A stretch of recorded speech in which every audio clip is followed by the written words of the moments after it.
Liquor స్కామ్లో Mithun Reddy arrest అవుతాడన్న వార్తలు వచ్చినప్పటి నుంచి వైఎస్ఆర్ కాంగ్రెస్ పార్టీలో కొంతమంది నాయకుల ఆప్సూపాలు చూస్తే ఆంధ్రప్రదేశ్ రాష్ట్ర ప్రజలందరికీ నవ్వాగని పరిస్థితి. ఒక్కొక్కరితో ఒక్కో రకమైన విన్యాసం. ఆర్కే రోజా ఆమె ఏ స్థాయికి దిగజారిపోయారంటే చివరికి తన కుటుంబ ప్రతిష్టను కూడా పణంగా పెట్టేసి ఒక ఏడుపు డ్రామా వేసింది.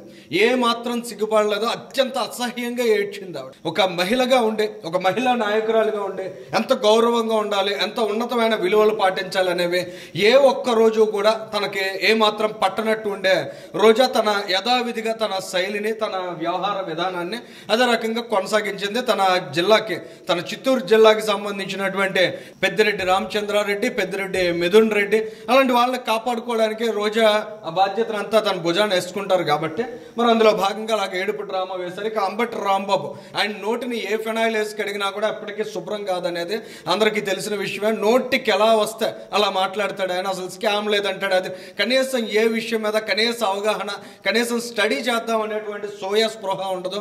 నోటికి వచ్చినట్లు, నోట్లో 4 మొక్కలు ఉన్నాయి కదా అని పెద్ద మేధావిలా కూర్చొని తెల్ల జుట్టు వేసుకుని ఒకటి మాట్లాడుతూ ఉంటాడు ఆయన.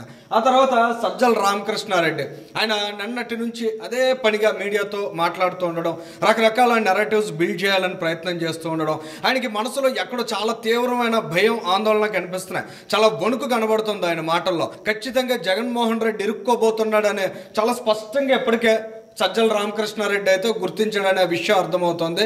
ఇక మిథున్ రెడ్డి ఒకసారి అరెస్ట్ చేయండి అన్న విచారణకు హాజరయ్యాడు.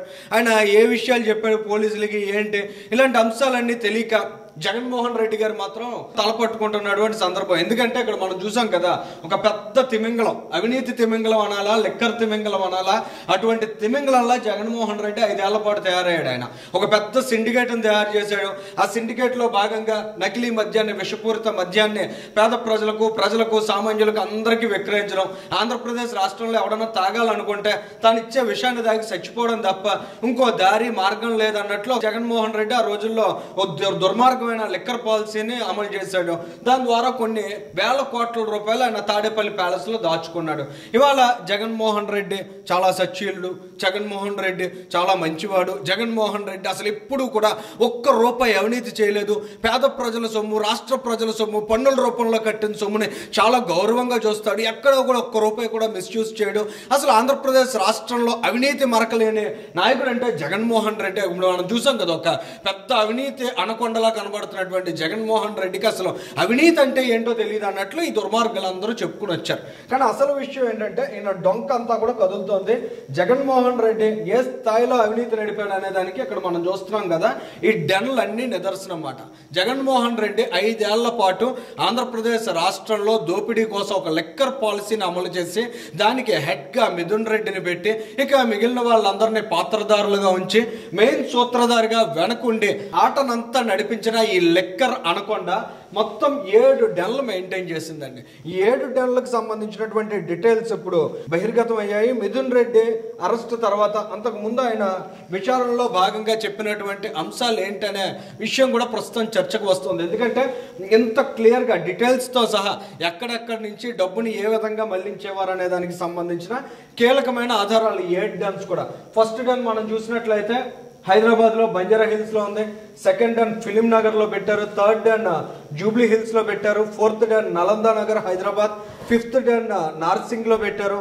సిక్స్త్ డన్ వచ్చి నానక్రామ్ కూడా. ఇక 7th డన్ ఆంధ్రప్రదేశ్కి మాత్రం చిట్ట చివర ఒకే ఒక డన్ ఇచ్చాడు జగన్మోహన్ రెడ్డి. ఆంధ్రప్రదేశ్లో తన ఆర్థిక కార్యకలాపాలు ఏవీ లేకుండా ఎంత జాగ్రత్త పడ్డాడు అనే దానికి ప్రస్తుతం మనం చూస్తున్న ఈ 7 డెన్లకు సంబంధించినటువంటి అడ్రస్లు అనేవి ఒక నిదర్శనం. ఈ విధంగా జగన్మోహన్ రెడ్డి ఆంధ్రప్రదేశ్ రాష్ట్రంలో లిక్కర్ నడ్డు పెట్టుకుని రాష్ట్ర ప్రజల సంపదని లూటీ చేశాడు. లిక్కర్ పాలసీని తీసుకువచ్చి ఆంధ్రప్రదేశ్ రాష్ట్రంలో ఒక దుర్మార్గమైన వ్యవస్థకు నాంది పలికాడు. జగన్మోహన్ రెడ్డి అరెస్ట్ ఎప్పుడెప్పుడు అని ఆంధ్రప్రదేశ్ రాష్ట్ర ప్రజానికమంతా ఎదురు చూస్తున్నారు. మిథున్ రెడ్డి అరెస్ట్ తర్వాత ఖచ్చితంగా ఈ లిక్కర్ అనకొండను లోపలేస్తారనేటువంటి భరోసాతోటైతే వాళ్ళ ఆంధ్రప్రదేశ్ రాష్ట్ర ప్రజానికం ఉన్నారు. నిజంగా ఇటువంటి అవినీతి పరులు గనక జైలుకు వెళ్ళనట్లయితే, శిక్షలు అనుభవించినట్లయితే ఖచ్చితంగా ప్రజాస్వామ్యంలో నాయకుల మీద విశ్వాసాన్ని ప్రజలు కోల్పోయేటువంటి ప్రమాదం కూడా పొంచి ఉంది. ఏది ఏమైనప్పటికీ జగన్మోహన్ రెడ్డి ఇంత దారుణమైన విధ్వంసకరమైనటువంటి వ్యవస్థలన్నిటినీ విచ్ఛిన్నం చేసి తన దోపిడీ దోపిడీకి అనుగుణంగా అనేక పాలసీలు రూపకల్పన చేసుకున్నాడు. అందులో భాగంగా కొన్ని వేల కోట్ల రూపాయలు దోచుకుతున్నాడు. కానీ దుర్మార్గం ఏంటంటే ప్రజలు ఇన్వాల్వ్ అయ్యి ఉన్నటువంటి లిక్కర్ పాలసీ విధానంలో కుటుంబాలు విచ్ఛిన్నమైపోతాయి, కుటుంబ పెద్దలు లేకపోతే అనేటువంటి సోయ కూడా లేకుండా లిక్కర్ పాలసీని అమలు చేసి మిథున్ రెడ్డి ద్వారా కొన్ని వేల కోట్ల రూపాయలు దొబ్బుకుతున్నటువంటి విధానం అనేది ఇవాళ ఆంధ్రప్రదేశ్ రాష్ట్ర ప్రజానీకంలో తీవ్రమైన ఆగ్రహానికి అయితే కారణమవుతోంది.